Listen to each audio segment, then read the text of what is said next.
Muy buenos días. Saludo a las ministras y ministros de la Corte Suprema, a las señoras y señores presidentes de Corte de Apelaciones y ministros de Fe, y a los postulantes que participan en esta sesión mediante videoconferencia y presencialmente. Pueden tomar asiento.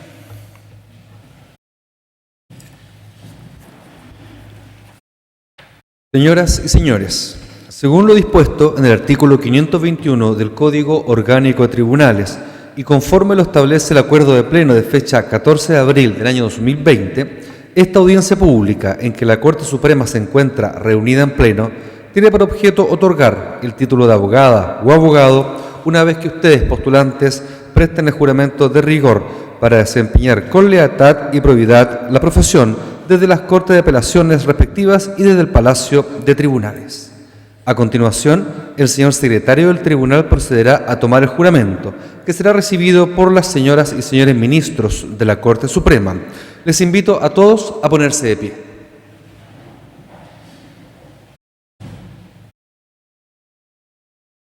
Prestarán juramento los postulantes que se encuentran en la Corte de Apelaciones de Copiapó.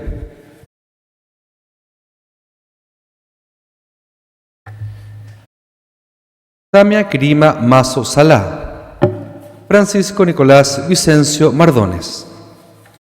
Licenciada y licenciados, juráis desempeñar leal y honradamente la profesión de abogada o abogado.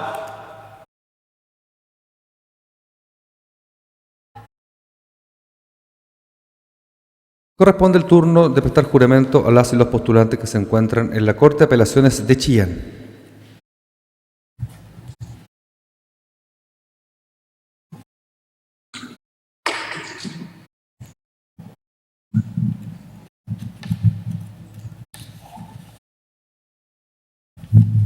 Enrique Luis Benavente Bello, Rodrigo Esteban Díaz Mendoza, Beatriz Viviana Mercado Contreras, Arlet Anmarí Parra Vera, Karina Verónica Pérez Saavedra, Cristian Hernán Ramírez Valladares, Mariana Amparo Soto Ortiz, Hugo Leonetrud Vázquez Ibáñez.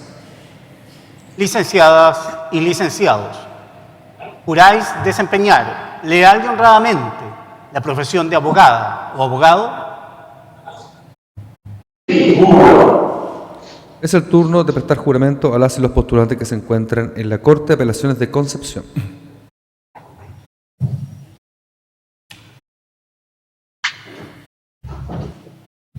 Nicolás Aparicio Marchand, Catalina Andrea Bustos Silva, Fabián Alexander Figueroa Jaramillo, Ricardo Alberto Fuentes Córdoba, Constanza Pamela Godoy Balboa, Héctor Alexis Enríquez Quilodrán, María Alejandra Maureira Cárdenas, Milton Elías Mendoza Ferrufino, Ignacio Antonio Aldolf Montiel Andrade, Marián Michel Muñoz Moncada, Ricardo Felipe Oñate Sáez, Sebastián Alejandro Palacios Figueroa, Maura Maciel Quesada Canales, María Andrea Roa Estrada, Paulo Francisco Romero Vázquez, Verónica Alejandra Venegas Nacimiento, Ariel Stephanie Villarroel Matamala. Licenciadas y licenciados, juráis desempeñar leal y honradamente la profesión de abogada o abogado. Corresponde el turno de jurar a las y los postulantes que se encuentran en la Corte de Apelaciones de Temuco.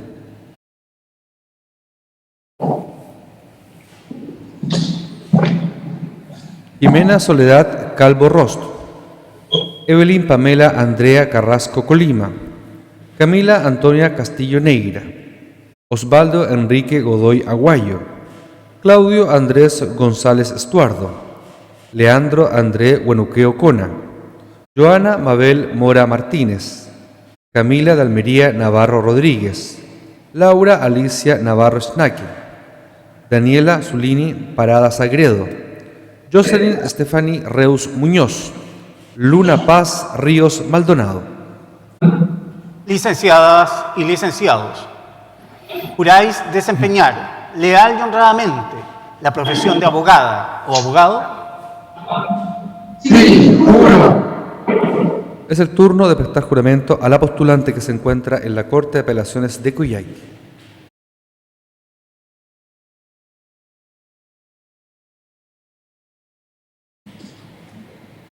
Carola Andrea Vargas Laibe. Licenciada, ¿juráis desempeñar leal y honradamente la profesión de abogada?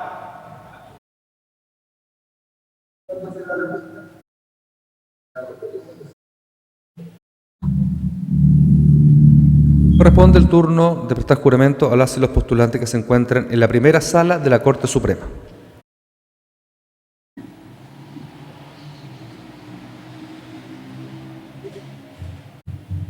Roxana Sonia Álvarez Cabrera, Constanza Angélica Ángel Sánchez, Pedro José Aranguis Guzmán, Francisca Macarena Araya Méndez, Margot Cristina Araya Navarrete, Raúl Enrique Aspillaga Pumarino, Rodrigo Eduardo Astudillo Guevara, Rocío Alejandra Valladares Virgilio, Francisca Alondra Blanca Ulloa, Victoria Carrasco Held. Licenciadas y licenciados, ¿juráis desempeñar leal y honradamente la profesión de abogada o abogado? Es el turno de la segunda sala de la Corte Suprema.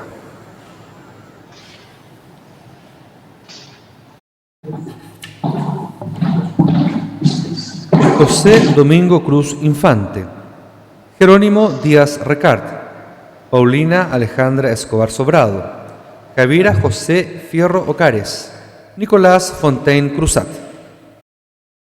Licenciadas y licenciados, ¿juráis desempeñar leal y honradamente la profesión de abogada o abogado? Sí, juro. Corresponde el turno de prestar juramento a las y los postulantes que se encuentran en la tercera sala de la Corte Suprema. Bárbara Galetovich Streeter, Ana María García Arce, Fernanda Belén García Espíndola, Sebastián Ignacio Gómez Sandoval, Fernanda Andrea González Aravena, María Trinidad González Gambini, Pedro Andrés Guerrero Sepúlveda, Eduardo Francisco Herrera Leiva, Cristian Alexis Herrera Villalobos. Licenciadas y licenciados, ¿juráis desempeñar leal y honradamente la profesión de abogada o abogado? Es el turno de prestar juramento a los y las postulantes que están en la cuarta sala de la Corte Suprema.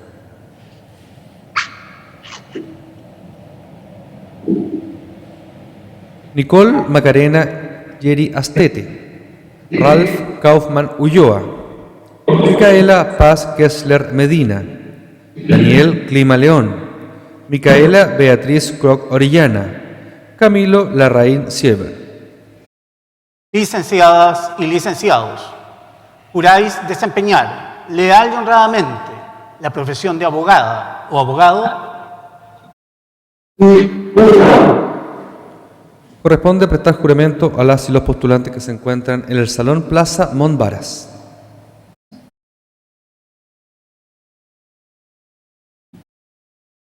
Ignacio Raúl Padilla López, Jorge Manuel Palma Acuña, Sebastián Alonso Peña Yáñez, Gypsy Antonella Pérez Barrera, Constanza Yesenia Pino Rubio, Rayén Constanza Poblete Castro, Karen Graciela Pozo Ríos, Ignacio Quintana Violer, Paula Andrea Roga Retamal, Valeria del Carmen Rubina Pavés, Camila Alejandra Rubio Cabello, Daniela Fernanda Salé Naveas, Pamela Alejandra Salinas Rodríguez, Harald Eric Sebal Galep, Sara Anita Sepúlveda Aguilera, Carolina Andrea Serrano Herrera. Licenciadas y licenciados, ¿juráis desempeñar leal y honradamente la profesión de abogada o abogado?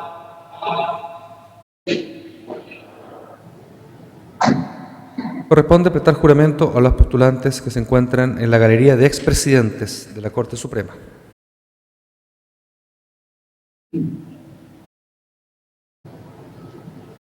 Kimberly Michelle Linero Sánchez, María Antonieta McLean Opperman, Dominga Jesús Martínez Fones, Valentina Andrea Medina Ortiz, Eduardo Ángel Mena Araya, Francisco Antonio Meneses Pedrero, Rodi Humberto Millones Troncoso, Emilio José Mora González, Jocelyn Alejandra Mora Nolán, Cristóbal Ignacio Muñoz Reyes, Javiera Andrea Naudón Villarroel, Mauricio Joel Núñez Sandoval, Romina Angélica Ocampo Díaz, Claudio Christopher Ogaz Calisto, Nicole Andrea Olaverri Prieto, Camila Estrella Olivares Velázquez.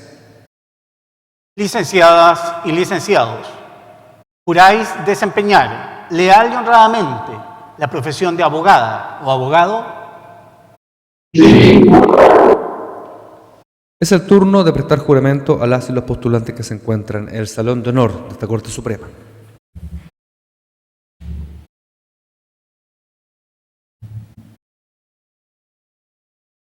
Lenka Valentina Simunovich Pérez, Cristian Andrés Orlando Tello Jara, Javier Antonio Tovar Madrid, María Catalina Troni Rojas, Alex Javier Uribe Yanquepe, Paulette Stephanie Uribe Neira, Claudia Andrea Urrejola Estrada, María Paz de Lourdes Valenzuela Valenzuela, María Isabel Velasco Galás, Vicente José Vera Peñalosa, Valeria Monserrate Verduga Vélez, Carlos Antonio Vildosola Vidal, María Isabel Sañartu Philip. Licenciadas y licenciados, juráis desempeñar leal y honradamente la profesión de abogada o abogado.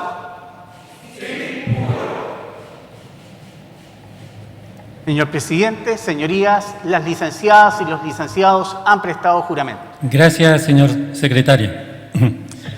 Licenciadas y licenciados, en virtud del juramento que han prestado y por cumplir los requisitos que señala la ley, de conformidad con lo dispuesto en el artículo 522 del Código Orgánico de Tribunales, en nombre y representación de la Corte Suprema de Justicia, los declaro legalmente investidos con el título de abogadas o abogados. La Corte Suprema les felicita y desea buen éxito profesional. Aplaudamos vuestro logro.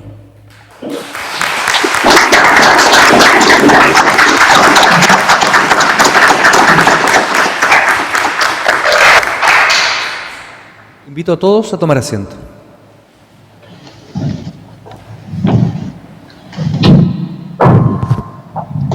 A continuación, el señor presidente de la Corte Suprema de Justicia, don Guillermo Silva Gundelach, se dirigirá a la audiencia.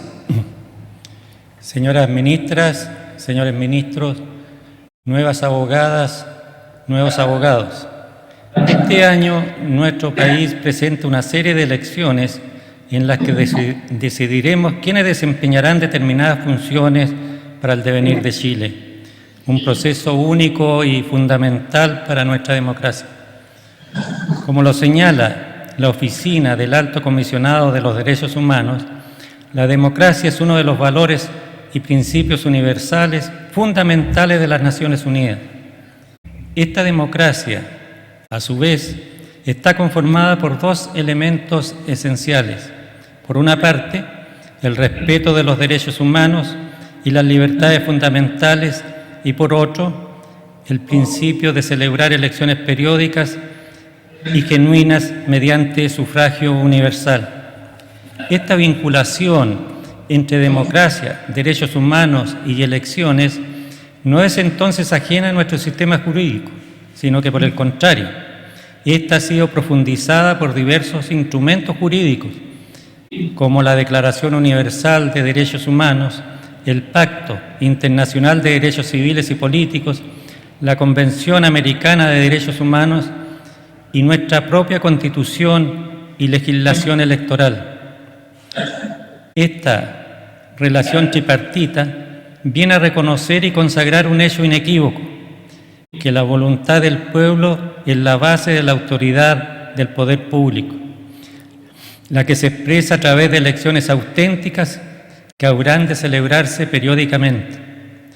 Esta expresión de la voluntad popular, sin embargo, requiere de un sistema electoral fuerte y estable, que cumpla con una serie de estándares y criterios para las elecciones libres y justas, asegurando al menos la autenticidad de los procesos eleccionarios, el sufragio universal e igualitario y la libertad del voto a través del establecimiento del secreto u otro procedimiento equivalente. Adicionalmente, garantizar la libertad electoral requiere una serie de acciones previas para asegurar el ejercicio de otros derechos vinculados al voto, que inciden especialmente en los efectos de las elecciones. Entre ellos se destacan la libertad de opinión, la libertad de expresión, la información, la reunión y asociación, la protección contra la discriminación y los procedimientos judiciales independientes. Todos ellos son esenciales para asegurar que elementos comunes del proceso electoral, como la propaganda política, las actividades de educación de los votantes, las reuniones y mítines políticos, así como las organizaciones partidistas, operen sin interferencias irrazonables para que la conducción de las elecciones sea libre. En particular, quisiera detenerme en un punto que como Poder Judicial nos atañe particularmente: la independencia de los procedimientos judiciales. Durante y entre periodos electorales, la Judicatura es el principal organismo nacional encargado de la protección del Estado de Derecho. Adicionalmente, es la responsable de asegurar la existencia de vías efectivas a través de las cuales las personas puedan expresar objeciones y quejas sobre el proceso electoral. De este modo, la independencia se traduce en este caso en que los procedimientos judiciales deben estar aislados de la corrupción y la influencia partidista, si se quiere dar cabida a las funciones electorales necesarias de escuchar peticiones, objeciones y quejas. El cumplimiento de este principio requiere de un alto estándar de ética y probidad, al que ustedes, nuevos abogados y abogadas, en esta ocasión se comprometen a cumplir, ya sea desde su labor como litigantes, como integrantes del servicio público o incluso como candidatas y candidatos. Recuerden que la mantención de la independencia judicial requiere de un trabajo mancomunado de toda la comunidad jurídica nacional, especialmente en periodos electorales. Es uno de los desafíos que como juristas nos impone la realidad nacional actual. Desafío que se concreta, por ejemplo, en la labor que aguarda quienes integran el Tribunal Calificador de Elecciones en los próximos sufragios de gobernadores regionales, alcaldes, concejales, constituyentes, senadores, diputados y presidente de la República durante este año. Cabe recordar que 4 de los 5 integrantes de este tribunal son miembros de la Corte Suprema. Otro reto enfrentará esta Corte Suprema con la misión de resolver las reclamaciones que se susciten dentro de la Convención Constitucional por infracciones a las reglas de procedimiento. Como institución, asumimos con la mayor importancia este desafío, que importa un acto de confianza ciudadana de la mayor trascendencia y que por disposición de la reforma constitucional pone de cargo de 5 ministros de esta Corte, elegidos por sorteo, el conocimiento y resolución de cada una de las reclamaciones que promuevan los convencionales constituyentes, exclusivamente, como lo dije, por infracción a las reglas de procedimiento sobre su funcionamiento establecidas en la Carta Fundamental, como en los acuerdos generales adoptados por la propia Convención. Tal diseño permite conciliar el debido respeto irrestricto a los acuerdos de fondo a que arribe este órgano soberanamente elegido por el pueblo, dejando en manos de este tribunal la sola revisión del cumplimiento de las reglas de forma que lo rigen, actuando siempre a requerimiento de parte de los propios convencionales y sin entrar en modo alguno a coartar o modificar el contenido de los textos constitucionales en discusión. Dicho sea de paso, justamente esta semana hemos dado a conocer el acuerdo de pleno de este tribunal que contiene el auto acordado que pormenoriza los aspectos procesales de la reclamación en comento, clarificando la tramitación que ella tendrá, cumpliendo de este modo el mandato establecido en el inciso quinto del artículo 136 de la Constitución, que puso en manos de la Corte Suprema la fijación del detalle de esta regulación. Sin embargo, más allá de lo señalado hasta acá, la relación entre el sistema electoral y la justicia presenta muchos otros desafíos sociales en un contexto como el que estamos viviendo.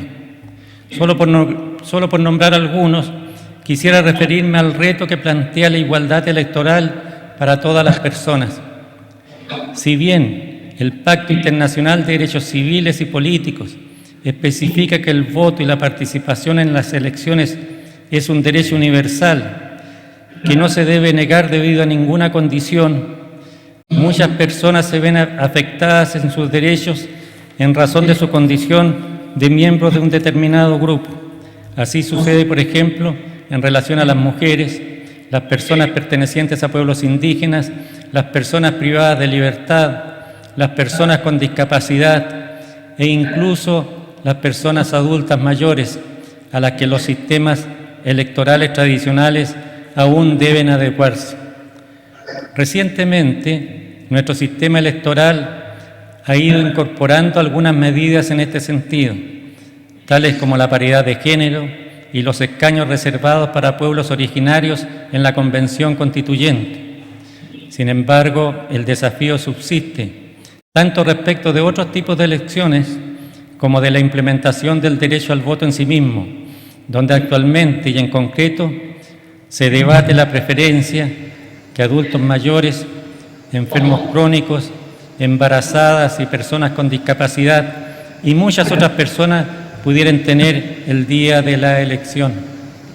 Por último, no quisiera dejar de referirme a los desafíos adicionales que plantea el desarrollo de cualquier proceso electoral en el contexto de la pandemia del COVID-19.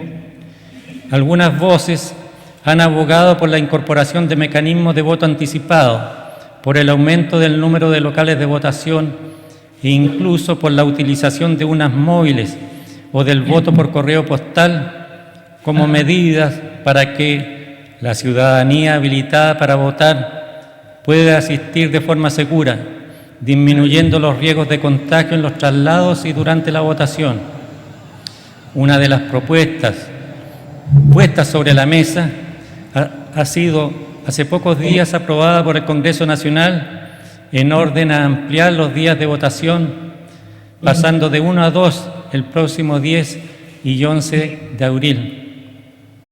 Cualquiera de ellas acarrea una serie de demandas logísticas que deben poner al centro de la decisión pública la conciliación entre la protección de la salud y la efectividad del derecho al voto, garantizando así la realización de elecciones periódicas y genuinas, aún en contextos complejos como el actual. Con estos puntos he querido ejemplificar que aún los denominados derechos civiles y políticos conllevan una serie de obligaciones positivas que el Estado debe cautelar para hacerlos efectivos. En este caso, la formulación de un sistema electoral fuerte y estable que sea capaz de sobreponerse a las vicisitudes del contexto social e histórico, relevando la eficacia de los derechos humanos y, en consecuencia, haciendo carne el Estado de Derecho y la democracia. Esta, entre muchos otros desafíos, es una de las tareas que hoy asumen ustedes, nuevas abogadas y nuevos abogados, reflejo del compromiso ineludible de colaboración, sin titubeos, por la democracia y la justicia, en un momento en que con especial fuerza la historia requiere de personas que se sientan y vivan la responsabilidad que como profesionales de las ciencias jurídicas y sociales la República pone sobre sus hombros en un acto de suprema confianza materializada en esta ceremonia. Les extiendo mis felicitaciones por la valentía y el coraje de hacer frente a estos desafíos. Estoy seguro que sabrán estar a la altura de los tiempos. Muchas gracias.